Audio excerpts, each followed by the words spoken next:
Well, hello. This is Dapper Duck. Thank you so much for joining us. I am your announcer extraordinaire.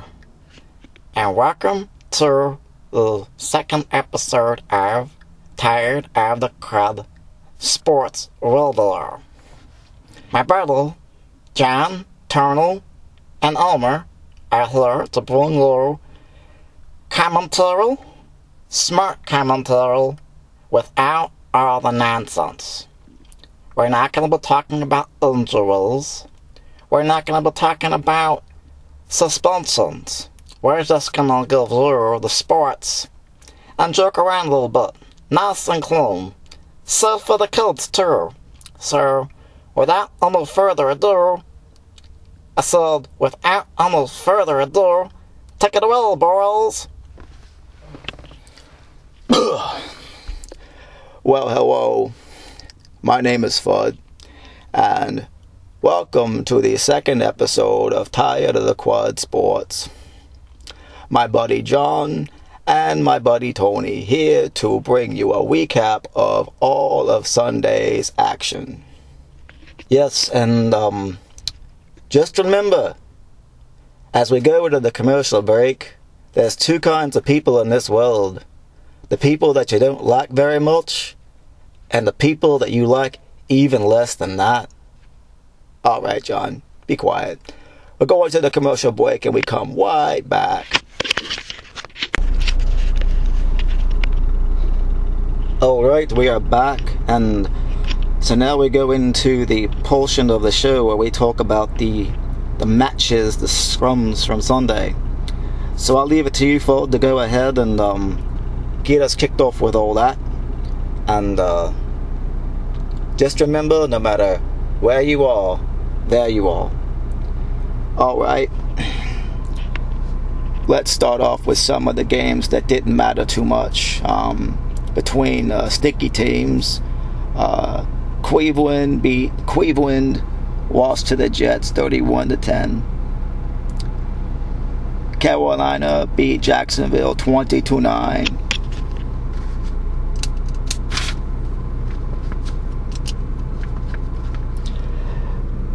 Kansas City beat Houston Texans 27-20. And Buffalo beat Indianapolis 27-14. Yeah, now let's talk about that. Tyrod Taylor had a good game there, but the problem is that that's just, we'll wait and see on that. We know that the Colts are a great team. They just got dug into a hole, and they'll dig out of it. Yeah, they probably will. But, I think that's just kind of an aberration. Just kind of an aberration. Let's move on to the matchup between the Philadelphia Eagles, where they lost 26-24 to the Falcons. Well, you see, what happened there is, for the most part, Philadelphia played pretty fundamentally sound. And the problem with them is that they just went ahead and dug themselves a really, really deep hole. Really deep hole. Yeah, I would totally agree with that. Yeah, and so basically what happened was someone they had to call fire and rescue, because the hole that they dug for themselves was so deep, that they had to lower a rope down inside of that hole and pull them out. And by the time they had them raised up out of there, they were already so far behind that it took them the whole second half to catch up. And when you're in a match like that, maybe if the officials or the gods of football would offer them 5 more minutes of time, they could have gone ahead and gotten an extra series and been able to score one last time to win the game. But unfortunately, life doesn't work out like that, does it, Ford? No, it doesn't work out like that. And yeah, like you said, they got off to a really, really slow start, and as a result of it, they just did not have enough time to catch up.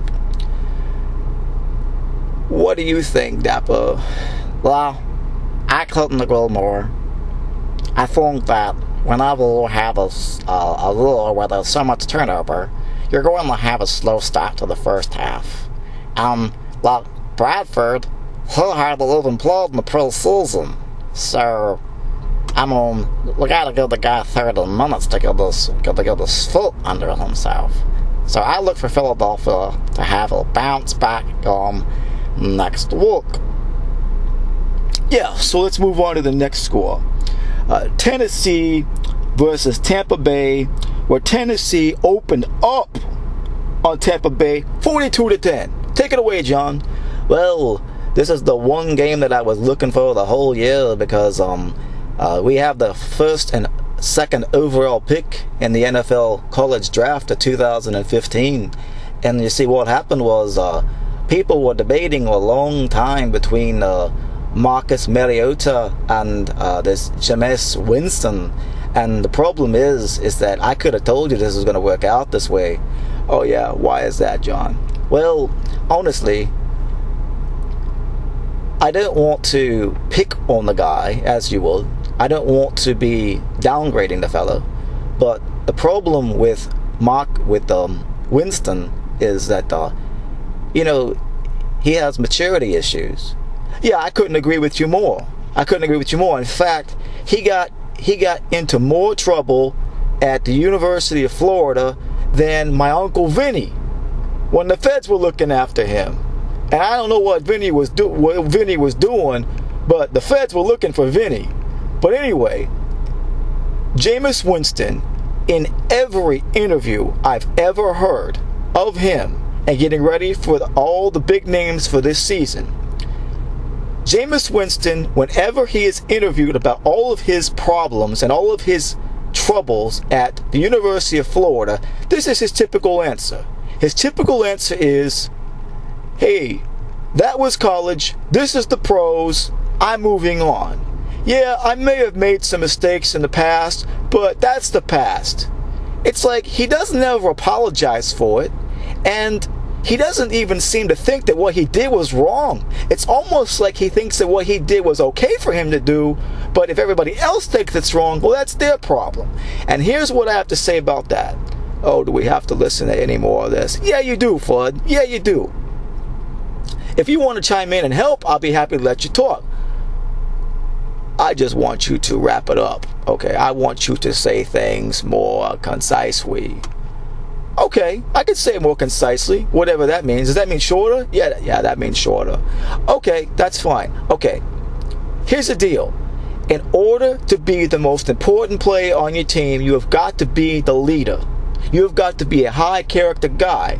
Some of these kids ain't got that, okay? For whatever reason. So the bottom line is that Winston has refused to take responsibility for any of his mistakes. And in order to be the leader of a team, you've got to not only answer for your own mistakes and be held accountable, but you got to take responsibility for other people's mistakes too. And I say, so far, Jameis Winston looks like a real dud. And that's what I predict. Yeah, that's what I predict too. I think that the Buccaneers so far have made a mistake, and only time will tell for sure, of course, if they have somebody in that organization to actually hold him accountable as a mentor or whatever. But what it looks like right now is that it looks like he is immature and not fit at this point in time to be the winner that we all hope he's going to be. Yeah, John, I think you would agree with me about this when I say that will he mature, will he grow up? If he has a mentor, yes. And I know the Buccaneers already have a mentor there for him. But the bottom line is we all want to see all these kids succeed. But they have to have a mentor. Yeah, they have to have a mentor, and the Buccaneers do have a mentor working with him. So I predict that in the next couple of years, he will be much better off. But for now, I think the Buccaneers can look forward to a long season this year and a long season next year as well. All right, moving on to the next topic. We have done the Philadelphia Eagles. We have done the Buccaneers versus the Titans. So, without any further ado, let's see what's next here. Baltimore at Denver. Oh yes, Baltimore, Denver. I like that Peyton Manning. Well, I like Peyton Manning too. He's a real solid, straight-up kind of Joe. Yeah, he sure is. So tell me, Ford, what did you think about this match? Well, honestly, Denver beat Baltimore by 6 points, primarily because the Denver Broncos have wised up and decided to go to more of a running game. And so give Peyton's arm a rest. And then rely more on your running game and your defense. And that's what they did. Well, that's what they did. So ultimately, what we have here is a situation where if this recipe works, if Coach Kubiak has found a way to get Peyton Manning to beat the really good teams in the NFL, he has a great regular season schedule, but when it comes to the elite teams in the NFL, he often falls short.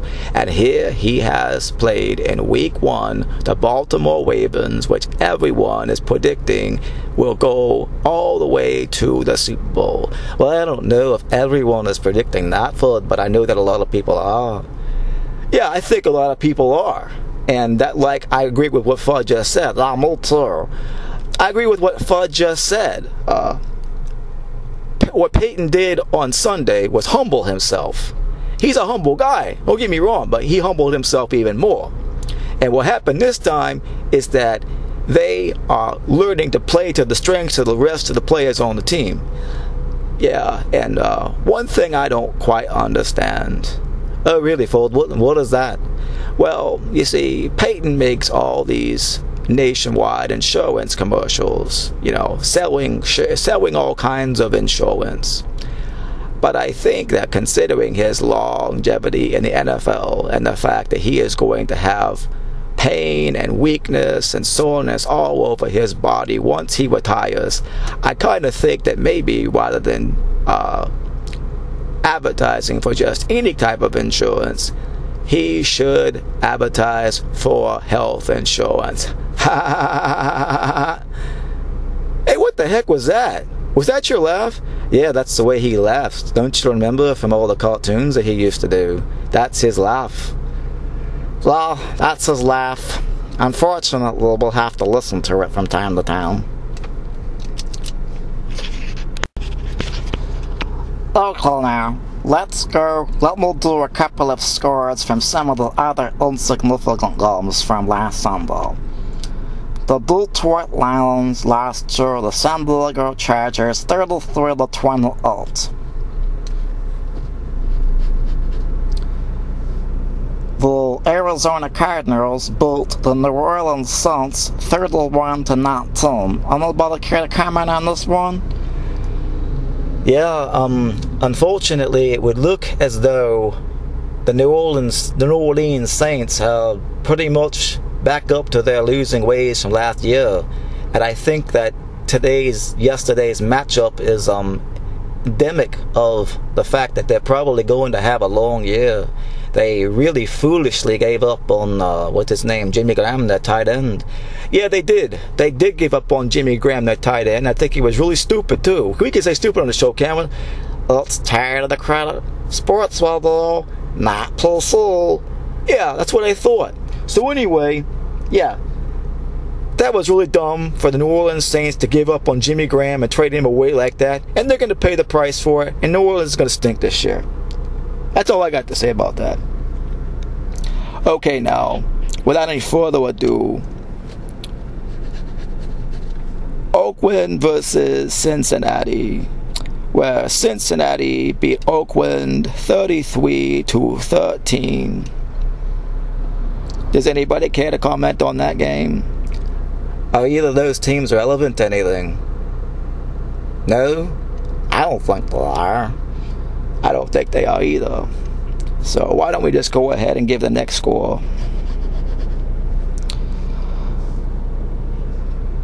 Seattle at St. Louis. Well, can I give the commentary on this one, boys? I don't see why not.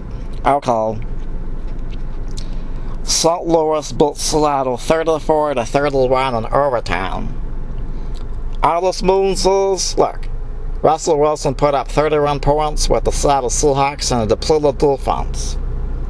St. Louis has just simply put the rest of the league on notice that they are going to be one of the surprise teams, when on the other hand, Minnesota, which was supposed to be one of the surprise teams, looks like stinker. Oh hey, before we go any further, I want to talk about one other game. The Washington Redskins and the Miami Dolphins. Oh, what do you have to say about that one, Fudd? The Redskins stink. That's all I want to say. Anybody else have anything to say about the Redskins and the Dolphins? Yeah, the Redskins are a soft football team because DC is a soft, entitled town. Everything that goes to DC, whether it's hard when it gets there, goes soft. Look at how many people, players on different organizations go to that city and fail. RG3 being the last one. And hey, did you hear that? Did you hear the rumor that RG3 and Jameis Winston are going to do a commercial together for Verizon Wireless? Oh no, I didn't hear about anything like that at all, Tony. Tell us about it. Yeah, you see, Verizon Wireless has approached RG3 and Jameis Winston to do a commercial because they both like to talk. They both like to talk. Well, they'll talk about Fudd's laugh. What the heck was your laugh all about? Hey, you watch it. Just because you're behind that glass doesn't mean you can talk to me any way you want to. Well, I can have you fired. Oh yeah, like really? And you fire me, and I'll find you someplace. I'll sick my Uncle Vinny on you. All right, now let's get off of that mess right now. Let's get off of that sort of talk. I agree, but he's white. RG3 is a mess, and the Redskins are a mess. What say you, John? Well, this is where one of the English words that is in common vernacular amongst most of me Joes back home to say that the Redskins are rubbish. Oh, and one more thing I wanted to say. I was looking for the matchup this week where one team was going to blow the other one out of the water. And that looks like, oddly enough, was Tennessee versus Tampa Bay. And I really, really think that we've talked enough about Jameis Winston. Marcus Mariota, I think, deserves a lot of credit. He's NFL ready and ready to go, and I think the Tennessee Titans have found their franchise quarterback. Yeah, I couldn't agree with you more. That's a great comment. Great comment there, John. Wow, great comment level there, John. So, nothing to say about the Dolphins? No, not really. I'm the one that started all this. Nothing to say about the Dolphins. I just wanted to hear us all say that we are in agreement that the Redskins stink. Ditto. Well, I feel bad for Redskins fans. I do believe that Kirk Cousins is a quarterback of the future, unless they'll decide to take this Hackenberg kid and the top 5 picks in the next year's draft, the quarterback from Penn State. Yeah, he's really good. Hackenberg is really good, and he's going to be a good quarterback in this league. And I think if the Redskins have a pick in the top 5, he's probably going to be there, and they should take him. Colton McGilmore. New Orleans at... Now, we'll do the New Orleans at Arizona, didn't we? Seattle at St. Louis. Yeah, let's talk about the Giants at Dallas. I want to say one thing really quick right here. The Giants lost this game. They completely threw this game. And to be perfectly honest with you, here's what really happened in this game. You got a 4th down where the game is sealed and ready to go. All you have to do is hold on to the ball and take a sack. And instead, you have a quarterback with 12 years experience throw the ball out of the back of the end zone to stop the clock, giving Romo and the Cowboys high-powered offense 1 minute and 55 seconds to score. Yep. And not only did they have a whole minute and 55 seconds to score, but if you look really, really, really closely at the film, what you will see when you give the Dallas Cowboys high-powered offense, led by the Pro Bowler Tony Romo, when you do that, you have given them way too much time. And so what happened was, if you look really closely at the game, the Cowboys drove down the field in 1 minute and 55 seconds. They gave the defense of the Giants the next play. As soon as the play was over, they told the Giants what they were going to do next. And they sang Christmas carols all the way down the field and scored.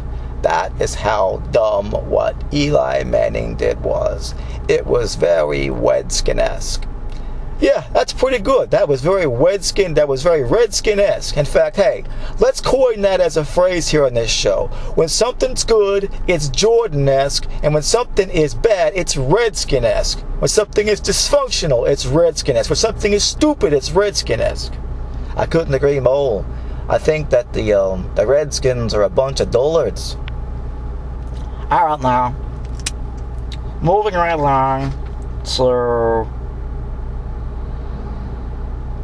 Greenville versus Chicago, where Greenville beat Chicago 31-23. Oh yeah. This is the first time that anybody took a player out of Vanderbilt in the first round of the draft, Jay Cutler. And it'll be the last time anybody takes a player out of Vanderbilt in the first time of the draft.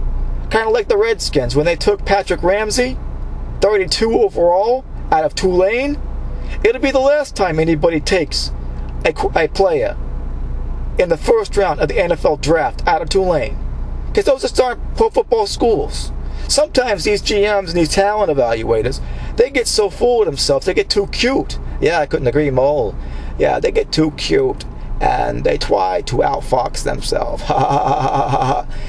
And what ends up happening is they think they're so smart, like the Redskins with RG Me. They think they're so smart and they make stupid mistakes. If anything, the Redskins, what they should do is convert RG Me into a slot receiver. Yeah, turn him into a slot receiver and have him maybe return kicks or something. I don't have a problem with that. So the last score that we have to report today is Kansas City versus Houston, where Kansas City beat Houston 27-20. Anybody got anything to say about that? No. What I will say though is that half of the predictions that we made last week were wrong, and half of them were right. But that's going to be the same. That's going to be like that every week. So, without any further ado, I do believe we've gone over all the scores. I do believe we've had a sufficient amount of commentary from all four of us mates. And I wonder if maybe it's about time to close off the show and carry on to the next thing. What do you think, boys? I don't have a problem with that. I thought we wanted to sing another tune, sir. I will sing another tune next time. My voice is still hurting from the last time. So, as it goes, we are set to wrap up this episode of Tired of the Crud Radio, as it were. And we hope you had a great Labor Day holiday. We hope that you will have a happy and safe Halloween holiday. And we hope that you will come and join us next week for another episode of Tired of the Crud Sports Radio. Let's be in it. Well, let's be in it.